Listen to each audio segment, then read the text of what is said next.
Marty and I had been married for 2 years, and I didn't think life could get any better, but it did. 7 months ago, Marty got pregnant. We had given up on having a child, but now we were going to be parents. A girl, a daughter. Wow. I read somewhere that girls were always closer to their fathers than their mothers. Hell, that was fine with me. I also read that children got most of their personality from their fathers. That was fine with me as well. Anyway, we were thrilled. We bought tons of clothes and toys. We decorated the spare bedroom in every shade of pink imaginable. It looked like a room full of Pepto-Bismol when we were finished. Then the most beautiful woman I have ever seen, and in all probability the most beautiful in the whole world, walked into my office. Okay, the office is a slight exaggeration. It's really a cubicle. But it is a corner cubicle, and in this dealership that means a hell of a lot. Yep, I said dealership. I sell cars. Cadillacs. I sell a lot of Cadillacs. In any month, I sell more than the next 2 salesmen combined. And the interesting part is, I am a lousy salesman. Really, I am. I couldn't give a damn if you ever bought a car from me or anyone else. So, why am I so successful? It seems that I am some kind of magnet for people who want to buy cars. It started 6 years ago. My father always loved Cadillacs and never had any other car. He said they were the best and safest on the road. That seemed to work pretty well until an 18-wheeler ran over the one both of my parents were in, killing them. My father was a pretty smart man and established a family trust which, according to his wishes, became irrevocable upon his death. I was their only son and was named both trustee and sole beneficiary. There were not massive amounts of assets in the trust, less than $1 million, a very nice house, and 2 Cadillacs, my mother's and what was left of my father's. That's what brought me to the dealership. It was time to get a new one. Mom's was getting on in years, so it was time to trade. On the showroom floor was exactly the model I wanted. I was looking it over and waiting for a salesman when an elderly couple came up to me and asked if I worked there. I told them no. Then they pointed to another car on the floor and asked if I knew anything about it. I told them that I knew a little bit, so we went over its features. When we were finished, I went back to the one I was looking at. By then, a salesman had broken free and we were negotiating my deal. I generally know what I want and try hard to get it, so he was having a hard sell with me. Somewhere near the end of our negotiations, the sales manager introduced himself and told me that the couple I had been talking to bought the car we had looked at. He thanked me and gave me virtually everything I had been asking for in my own deal. Over the next couple of months, I was in and out of the dealership 3 times. Once to get my title and registration, once for service, and once to have a defective tire replaced. Each of the 3 times I had a customer try to buy a car from me. I never sit around the service waiting area because there is always some trite reality program on TV or some loudmouth is talking on his cell phone, so I hang out on the showroom floor and look at the cars, and invariably, someone will mistake me for a salesman. The last time it happened, the same sales manager from before asked me into his office. A real office, a big office, a really nice office. By the end of the conversation, I was working for him. That was 6 years ago. In that time, I have become the highest-grossing salesman in the dealership's history and have made a ton-load of money. I work when I want to and come and go as I please. It's eerie the way it has turned out. Up until 3 years ago, I was single and loving life. I made love with a lot of women and sold a lot of cars. Over the years, I have turned down several promotions because even though I would like to have had a real office, I didn't want the hassle that went with a management position. Besides, I was making more money than everyone except the sales manager. Anyway, this gorgeous woman stormed into my cubicle and started talking. I didn't hear a word. I sat there with my mouth open and my eyes popping out of my head. "Are you listening to me?" I shook my head to clear it. "I'm sorry. My mind was somewhere else. Like on that beautiful body," I thought to myself. "I said my name is Leah Walker, and I'm married to the biggest jerk in the world." "And exactly why is that of interest to me?" I asked. "Because he's having an affair with your wife and is her baby daddy, that's why." "Excuse me? What did you say?" I questioned. You heard every word, she replied. Well, let me see. A woman I've never seen before comes into my cubicle and declares that her scumbag husband is having an affair with my wife and could be the father of her baby. Is that about it? At this point, she took out a stack of pictures and tossed the first one to me. It was a picture of a very naked Marty on her knees. Is that your wife? She questioned. Yes, I replied. That's my husband with her. She tossed another picture at me. It showed Marty and her husband making love to her. It also showed her very pregnant stomach almost touching the mattress. Then she tossed a third picture showing her husband kissing my wife's stomach. I was suddenly very sick. Where did you... And I never made it to my trash can. I threw up all over my floor and caught the attention of almost everybody in the place. Leah Walker grabbed the pictures as people started rushing in to see what had happened. I excused myself and went to the restroom to rinse my mouth out and slap some cold water on my face. When I came out, maintenance had cleaned up my mess and sprayed some disinfectant around the showroom. Leah Walker was sitting on one of the several chairs we had scattered around. I walked up to her. I apologize. You kinda took me by surprise. I know exactly how you feel. Can you talk now? She asked. I don't know. I can try. We can either go to the conference or go someplace else. Let's get out of here. The place smells like vomit, she said and tried to smile at me. She took my arm and we walked out. Which of these fancy cars is yours? We went to mine and got in. Want me to drive? She asked. I shook my head no and headed for the nearest bar, which happened to be in the Hilton Hotel 3 blocks away.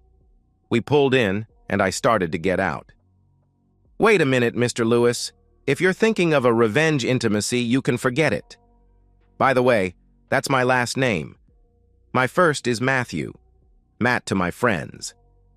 This is the closest place with alcohol and I need a drink and an explanation. A few minutes later, we were in a booth with drinks in our hands. I'm a gin and tonic drinker. Leah Walker preferred Riesling. Okay, Mrs. Walker. From the beginning, please. 3 days ago, my husband was shot by another jerk he was trying to arrest. My husband is a police officer. He and some other officers were in the middle of a drug bust and all hell broke loose. He was shot 3 times and is in critical condition, but his current criticality, if there is such a word, is nothing compared to the hurt I'm going to put on his black back if he recovers.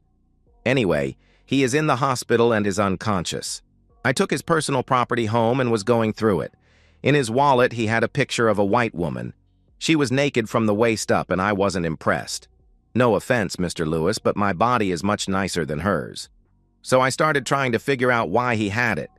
I searched the house to see if there were any others and found none. Then I called his shift supervisor and asked if I could go through his locker at the station. That's where I hit pay dirt. What do you mean pay dirt? I asked. I found about 50 pictures of Scumbag and your wife and 2 videos of them having intimacy. There were several letters from your wife.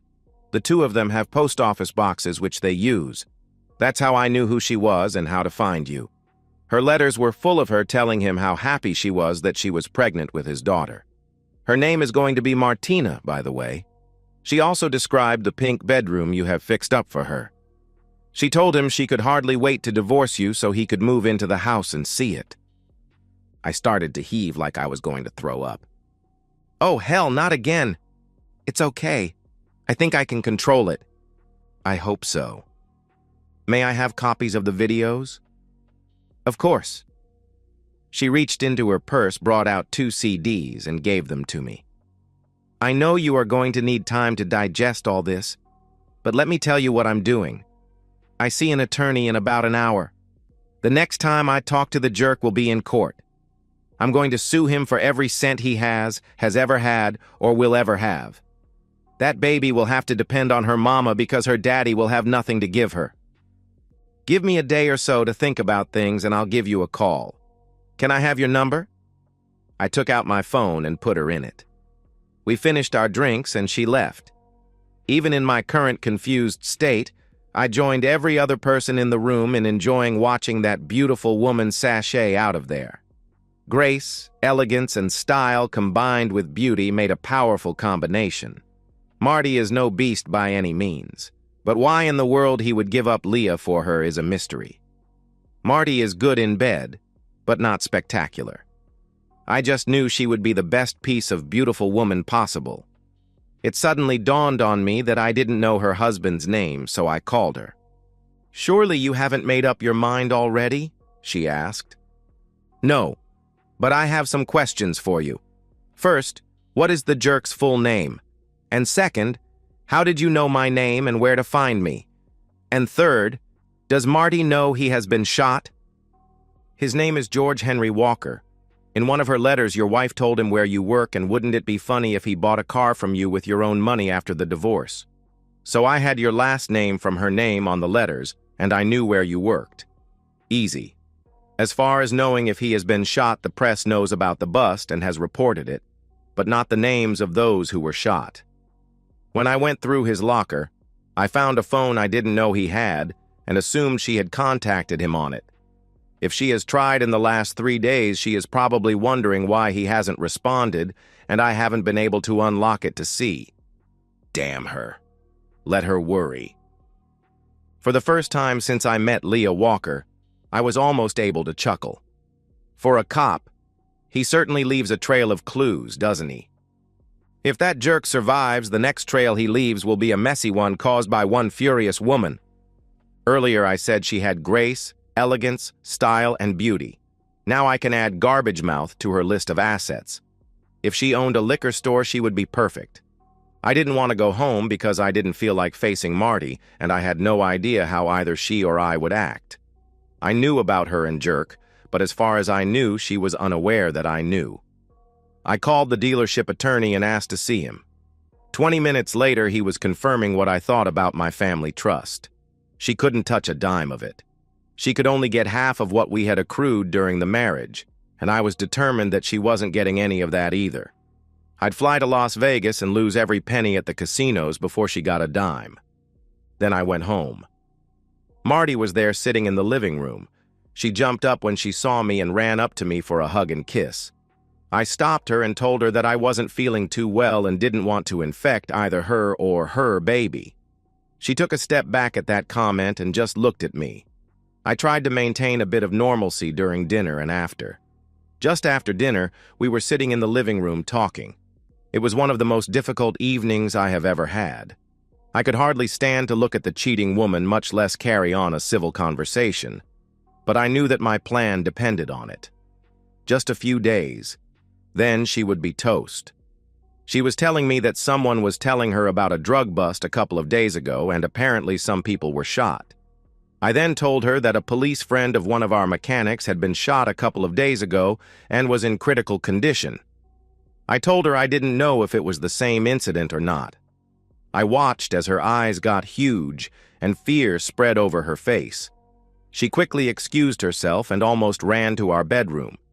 I followed and listened through the door as she made a phone call. "Come on, sweetie, answer. Please answer. Oh God, don't let it be him. Please." "Don't let it be who? And who is Sweetie?" I asked as I opened the door and walked into the room. "And whose phone is that?" "Yours is on the coffee table." It's Debbie's phone. She left it here yesterday. She's Sweetie." "Don't let what be who?" I asked. "What are you talking about?" she replied. "You said, oh God, don't let it be him." "No, I didn't. I said, God, I hate the gym." She made an excuse. "Oh, okay. I guess I misunderstood." And I went to make myself a drink. She lied, and I knew it. I decided to forget the drink and just left. I drove to my favorite coffee shop and called Leah Walker. "Hi, this is Matthew Lewis. I talked to an attorney this afternoon, and I have decided to nail their backs to the wall." "Good. That means they will get it from both sides. My attorney and I are doing the same thing. By the way, I managed to unlock the jerk's phone. The password was his badge number, the unimaginative bastard. There are hundreds of messages between the two of them. Some of them are pretty disgusting. Right after I unlocked it, your wife called and left a message. She wanted to know why he hadn't called her. Then she called again later wanting to know if he was okay. She had heard that a police officer had been shot and was afraid it might be him and he should call her as soon as he could. How did she find out? So I told her what I had told Marty. We both laughed. I also told her that what I really wanted to do was put at least one of their videos on the web and see if I could make some money. I could almost feel her smile through the phone. We talked for a while longer before hanging up. I went back home. Marty was asleep. I slept in one of the spare bedrooms. The next morning she was gone when I got up. I packed a suitcase and made arrangements for a flight to Las Vegas. I called my sales manager and told him that I needed a few days off. He said no problem, and I headed for the airport. 6 hours later, I was sitting at a blackjack table betting the maximum and trying to lose all my money. It didn't quite work out that way. Within 3 hours, I was ahead $12,500, so I changed my plan. I started writing checks on our personal accounts and cashing them. If I couldn't lose it, I would pretend to. It was around 11 that evening that I received a call from Marty. "Why aren't you home? Are you working late? You never work late." "I'm in Las Vegas and I am drunk as a skunk." "What? Why are you there?" she asked. "Because I found out that you are a cheating woman." I ended the call and turned my phone off. Then I went up to my room. I had put off watching the videos Leah had given me, but now it was time. I made myself a rum and coke from the minibar. I had never had a rum and coke in my life, but I had never watched my wife cheating with someone else either, so I figured it could be a night of firsts. The first scene was obviously early in their relationship because Marty didn't appear to be pregnant, but she certainly was excited. She was intimate with him in every way imaginable and never seemed to get enough. I threw up, but I did make it to the bathroom. I don't know which was more disgusting, watching her cheat or trying to drink the rum and coke. After rinsing my mouth and putting water on my face, I sat and stared at my laptop. It suddenly dawned on me that the video had been shot from all angles. It moved around the room. There was somebody else in the room. Holy hell. Exactly how many people was she cheating on me with? I made another drink. Whiskey and Sprite this time. The drink wasn't any better than the rum and coke, and the video was a lot worse.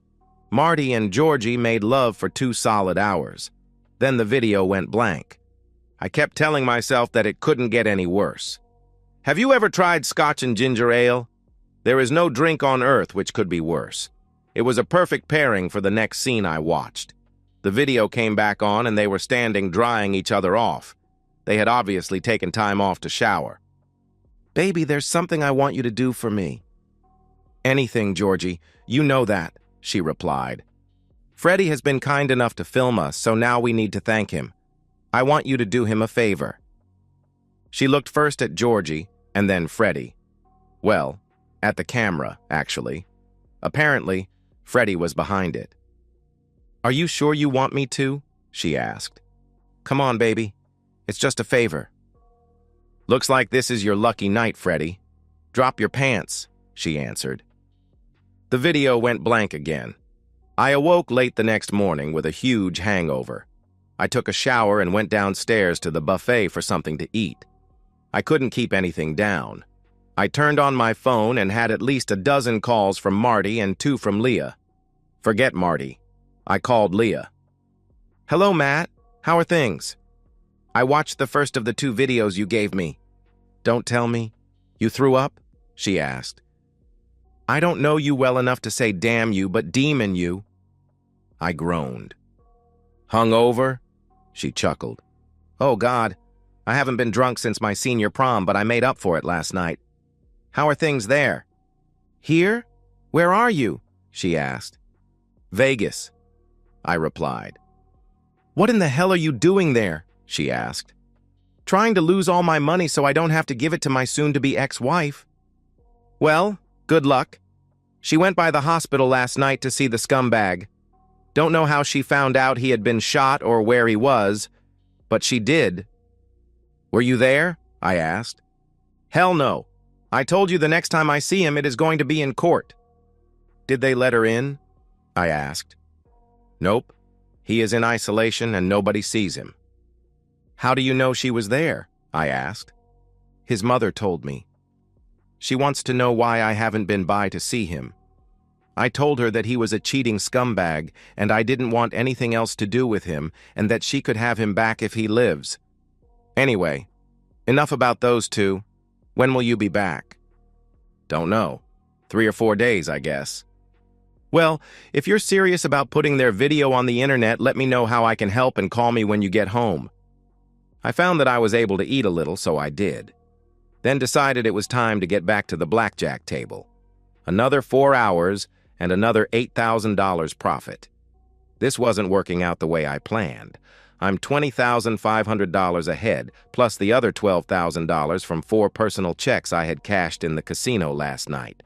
So there I sat with $32,500 in my pocket.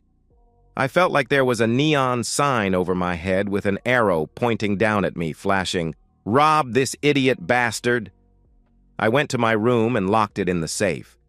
Then I sat down with another drink from the minibar. This time I wanted to enjoy it, so I made a gin and tonic. I took stock of my financial situation. She couldn't touch my family's trust, and all the money I made and saved before marrying her had been put in that trust. Her car was in her name, so she keeps that. The house we live in belongs to the trust, so she can't touch that. In the 31 months we had been married, we had spent a lot of money but had invested virtually nothing. So all the money we had was the roughly $16,000 we had in our joint account before I cashed the checks last night. We had 4 credit cards with a total outstanding balance of less than $4,000. I had taken $12,000 out of the joint account last night, which left around $4,000. After paying off the credit cards, the bank balance would be near zero. Marty had never worked a day in her life, ever. So she had contributed nothing financially to the marriage. Her parents had supported her before our wedding, and I took over from them. She wanted to be a stay-at-home wife, and that had been okay with me. I could go home now. Within 2 hours of landing at home the next day, the money that I had with me was in the trust account. All but one of our credit cards had been paid off and canceled, and I had called Leah to tell her I was back. I headed for the house feeling pretty good. Marty's car was in the garage when I got there. She was not in a good mood. "What do you mean calling me a cheating woman? I've never cheated on you, and why did you hang up on me, and why didn't you return my calls, and etc., etc." She finally ran out of things to yell about and was going hoarse. "Where did you spend night before last?" I asked her. "Why, here, of course," she replied. "You're lying. You spent it in the waiting room of Memorial Hospital trying to see your love buddy, George Henry Walker. You also spent yesterday and last night there. You've been home less than 2 hours, and the only reason you're here is because they kicked your back out of the hospital."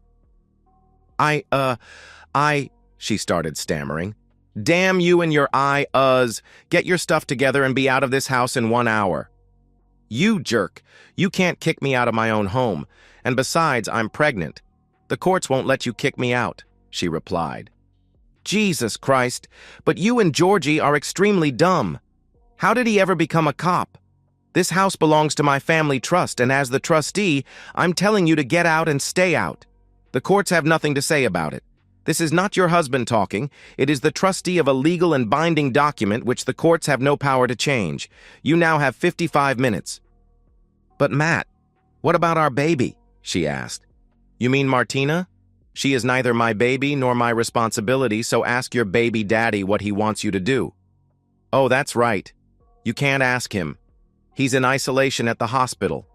If, after the baby is born, a DNA test confirms that she is mine, I will take care of her needs. But you and I are finished." There comes a long silence. Your time is ticking away. "Matt, she started stammering again. "What the hell did I tell you about your Just leave!" 20 minutes later, her car pulled out of the driveway.